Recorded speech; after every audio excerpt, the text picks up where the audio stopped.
The movie opens with a creepy monologue from an unknown woman. She claims that everyone dies, but some deaths are so shocking that they are forever carved into our memories. There is a place where all these horrors are carved, as the dead want their stories to be known.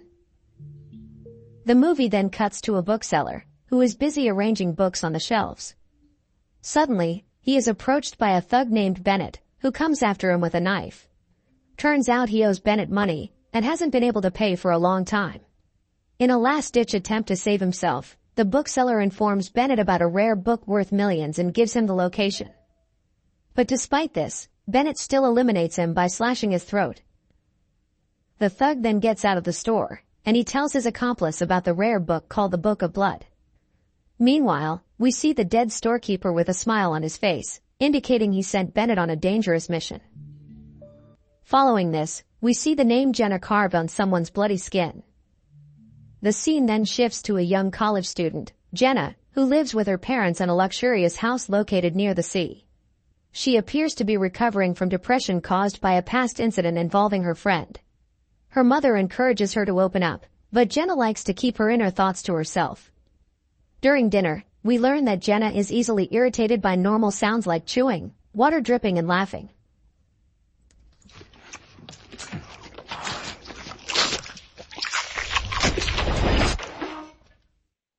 In order to distract herself from the sounds, she often uses a noise-canceling headphone. At night, Jenna overhears her parents planning to send her to a rehabilitation center, hoping she can get back on track and behave normally. After knowing about their decision, she decides to leave the house and run away. At midnight, when her parents are asleep, she sneaks into their bedroom and steals some money kept inside the safe. She packs her clothes and heads straight to the bus station.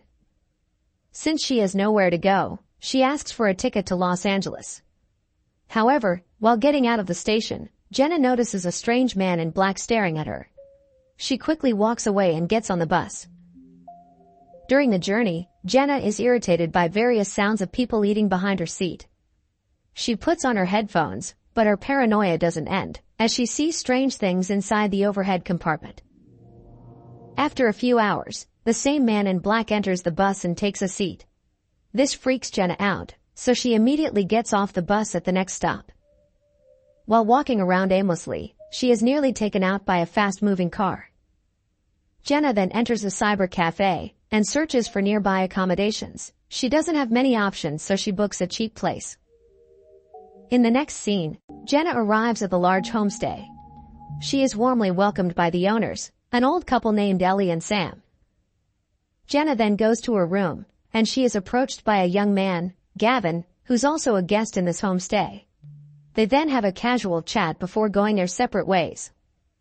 Late at night, while Jenna is about to go to bed, she suddenly hears some strange sounds coming from the walls of her room. When she goes to inspect, she finds a cockroach oozing out of it, and this is when Ellie arrives in the room.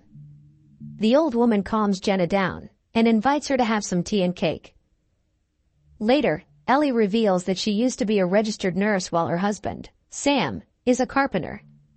But then, as four of them are engaged in conversation, a large cockroach emerges from the floor. Ellie grabs it in a piece of cloth and gently throws it away. Sam then claims that their house has a roach problem, but they will fix it soon. After the gathering ends, Jenna reveals to Sam that she is suffering from a condition called misophonia, which means that she's easily triggered by sounds. She sometimes wishes that she was never born at all. Hearing her depressing talk, Gavin asks her out for coffee the next day, to which she agrees. They exchange their numbers and decide to meet tomorrow. Unfortunately, when Jenna goes to bed, she suffers from sleep paralysis. She then sees a haunted version of her mother drinking wine. Moreover, Gavin shows up and tries to have intercourse with her.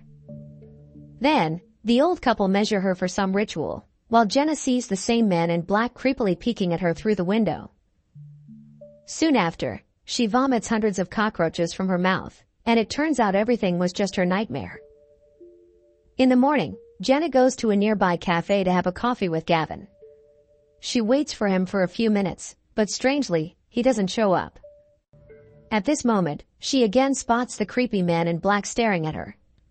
Realizing that she's being followed, Jenna quickly escapes the place through the back door. She then returns to the homestay and confides in Ellie about her mental illness. In response, the old woman consoles her and suggests she stay here for a few more days to freshen up her mind. Ellie also shows her around the garden and gently introduces her to different plants. Later at night, Jenna again hears some scratching sounds coming from the wall of her room.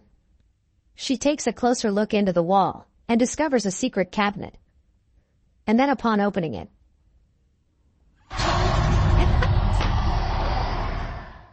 she is shocked to find a zombie-looking woman inside with her eyes and ears stitched.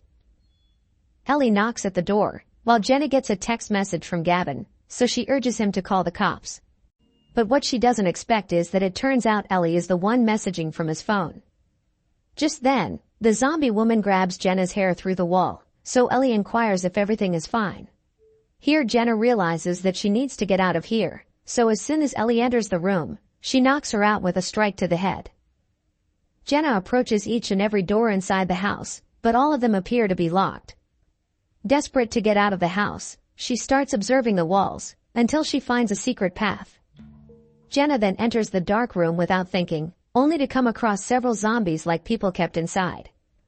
Fortunately, she somehow manages to escape and reaches the ground floor, but as she tries to exit, she is confronted by Sam.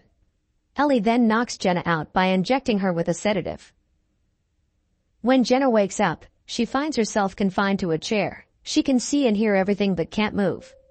Ellie reveals that many years ago, her daughter's family decided to move out of the house, but she didn't let them do so. In order to keep them staying, the couple made them paralyzed and kept them inside the wall and under the floor in a way that they thought it could provide a better life for them. Poor Gavin is the latest victim, and we see him trapped in a corner somewhere. Ellie claims that she is helping these people from the cruel world. The couple regularly feeds them, making sure they're still alive. Now, it is her turn to be paralyzed and placed inside the wall. Ellie injects Jenna with a catatonic syringe in her eye in order to seal her eyes. But when she is about to pull her eyes out, someone knocks at the door.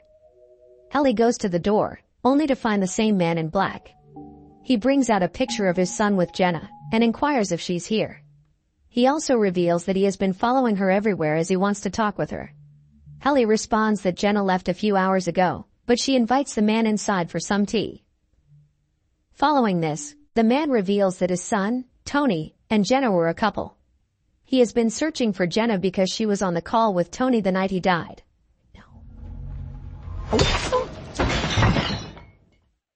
Unfortunately, before the man can speak any further, Sam attacks him from behind and eliminates him. On the other hand, we see Jenna regaining her senses and trying to flee. Somehow, she manages to crawl through the floor and jump out of the window. She then enters the nearby shed, but immediately runs out after witnessing the mutilated remains of a man. With nowhere to go, Jenna gets into the man in black's car and hides in the back seat when the couple shows up.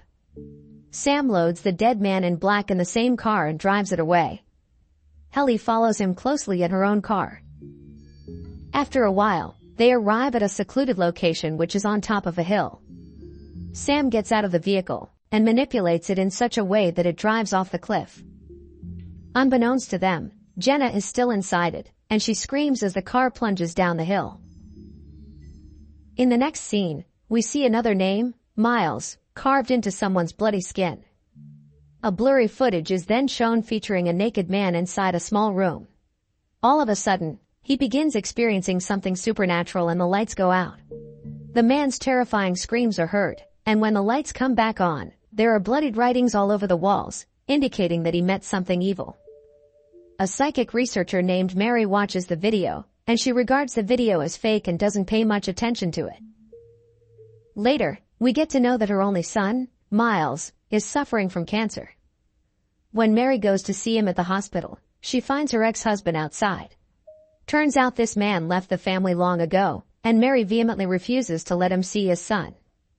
She goes to see her son, who is in his final stages. The poor boy only has one wish: he wants to be with his mother forever.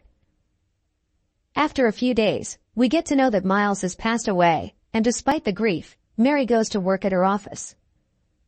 She then finds a guy named Simon waiting for her, and he reveals that he was the one who sent her the videotape a few days ago. Moreover, He is the same person from the video, and he claims to be the messenger of the dead. Mary doesn't believe in him and asks him to go away. However, when Simon claims that Miles sent him, she agrees to hear him out. The scene then cuts to several weeks later, and we see that the two have become a couple. They have started a foundation which invites famous scholars from all over the world to see the dead talk. Following this, we are taken to a flashback. In one of their earlier experiments, Simon gets naked and goes inside an empty room. As the guests watch from outside, Mary checks Simon thoroughly to see if he is hiding anything. Once the inspection is done, she gets out of the room and locks the door. Simon then warns them that the experiment can turn gruesome, as he is about to contact the dead. The lights then suddenly go out and his desperate screams can be heard. And just like the earlier video, when the lights come back on, Simon is having a seizure on the floor, with blood inscriptions all over the walls. One of the messages appears to be from Miles, which says that he is not sleeping. Mary is shocked to see this and believes that the message is from her son. After that, she starts showing interest in Simon and studies him more. When she takes him to her house, he goes straight to Miles' room and claims that the boy is here. Mary is confused why her son is talking to a stranger rather than her, to which Simon gives a very vague explanation. The young man who appears in her life brings her hope and happiness, and she ends up being intimate with him. As the days pass, they continue their experiments and start a foundation. Mary feels like she is closer to her son whenever she is with Simon. But one day, she unexpectedly catches Simon sleeping with a random girl. It is at this point that the drunk Simon inadvertently reveals that he is just a fraud who conned her. He is not a messenger of the dead, and simply got to know about Miles through her ex-husband. He then explains that he conducted the experiment by rigging the room. Turns out Simon paid a maintenance guy to cut off the power for a few seconds. For the messages, he actually wrote them the previous night using a chemical. This chemical stays invisible until it is exposed to an activating agent.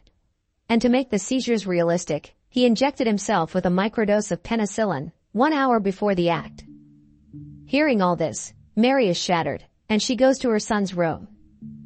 There, as she hugs his favorite toy, an invisible force suddenly starts writing on the nearby board. It says, "Bring him to us." In the morning, a sobered-up Simon approaches Mary, apologizes for his mistakes, and intends to leave. However, Mary asks him to proceed with the act, claiming there is a lot of money on the table. Simon is shocked as he expected her to be angry, but he agrees to it anyway.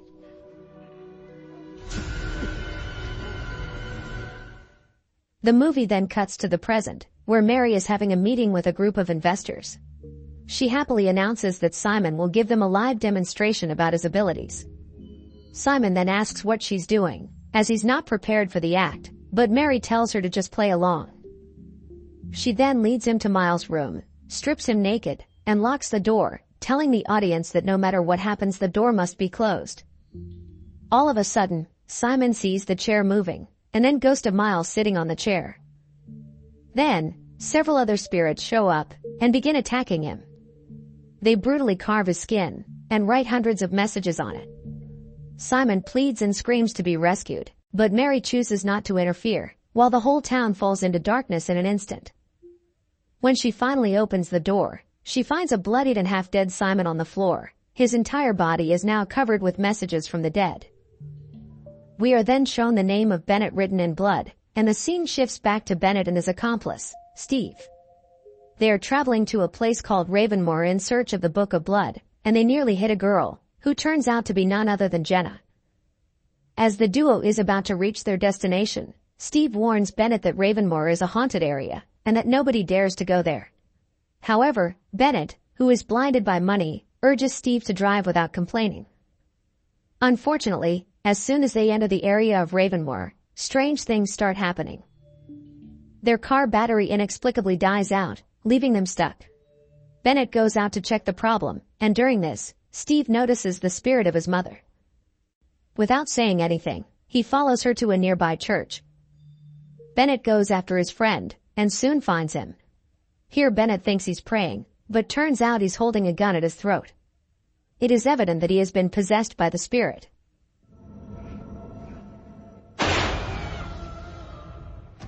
Terrified, Bennett gets out of the church and then walks through the dark streets until he reaches Mary's house. The dust has settled on everything. It seems that no one has lived here for a long time. After a bit of looking around, Bennett hears laughter coming from upstairs, so he goes to Miles' room, where he finds the now old-aged Mary. Simon is also there, and despite the terrifying situation, Bennett points his gun at her and demands the Book of Blood. However, she replies that Simon is the book. His entire body is carved with stories written by the dead. She further tells Bennett that he is not the first one to come here looking for the book, and he certainly won't be the last. At that moment, Bennett sees his name carved on the man's body, right when he is attacked by a large number of feral rats. Bennett runs outside the house and uses a knife to kill the rats which have entered his shirt. However, instead of killing the rats, he accidentally stabs himself several times. Now heavily bleeding, he staggers across the streets until he reaches Ellie and Sam's house. Currently, the old man is handling Gavin's body. Seeing this, Bennett doesn't even know how to react, and Ellie attacks him from behind and kills him.